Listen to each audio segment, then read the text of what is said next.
जो अपने नाम से जाने जाते हैं, बाबा जी साहब कहो चाहे नाम ले लो, आज तक नाम तो मैंने भी नहीं लिया है और ना ही मुझे नाम पता है। लोग बाबा जी के नाम से ही जानते हैं। मैं आपके बीच से ही चला हूँ, आप लोगों की सेवा ही करता आया हूँ आज तक, और आगे भी भगवान से यही दुआ चाहता हूँ कि जब तक सांस है कि मैं आपके साथ कहीं ना कहीं जुड़ा रहूं। और आप सभी का हृदय की गहराई से मैं आभार व्यक्त करता हूं, बहुत बहुत धन्यवाद देता हूं कि आप उन समाज की लड़ाई लड़ रहे हैं जिनको अशिक्षित भी कहा जाता है, गंवार भी कहा जाता है। जो कुछ कह दें कम होता है, लेकिन अगर एक दिन का निर्यात इनका रुक जाए तो जो कुछ भी भाषा हमारे ऊपर उपयोग करने वाले खड़े हैं, शायद कितने शब्द होंगे कहने के लिए कम पड़ जाएंगे। तो आप लोग एक भगवान के रूप में इस धरती पर हो। अब अपने आप को चाहे भगवान श्री कृष्ण मान लो या चाहे खुद अर्जुन ही मान लो, क्योंकि अर्जुन के बिना ना तो भगवान उस रण में सक्षम थे और भगवान के बिना ना तो अर्जुन उस लड़ाई को जीत सकते थे। लेकिन आप दोनों हो और ये आपको तय करना है कि आप अपने रथ को चलाओगे या अपने मैदानी जंग को भी लड़ोगे। लेकिन हमारे सिद्धांत से जो हमने देखा है, दोनों हमने लड़ा है। इतना संघर्ष करना पड़ा कि आज आप सब तक हम मुखाबिद हो पाए हैं। इसके पहले शायद और कोई नहीं जानते थे। आप आदरणीय नाम से थोड़ा अनपरिचित हैं। आप महाराष्ट्र में हमको बुलाए भी थे ऑफिस पे आपको, और माननीय हमारे आदरणीय शैलेश पाठक जी हमारा वाहन किया था, लेकिन हम नहीं उस दिन पहुंच पाए। इसके लिए क्षमा याचना चाहेंगे आपसे, कोई गलती हुई हो तो, क्योंकि यहाँ के कार्यक्रम की तैयारी जोरों शोरों पर थी और इसके विषय में नींद हराम हुआ था।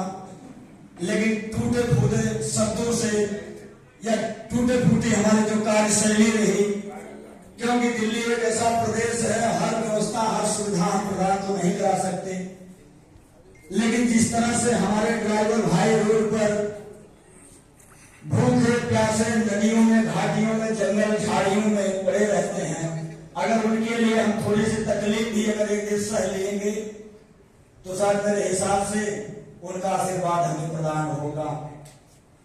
जमाना पूरा जानता है कि जब तक जिंदगी है तब तक खाना पीना तो लगा रहेगा।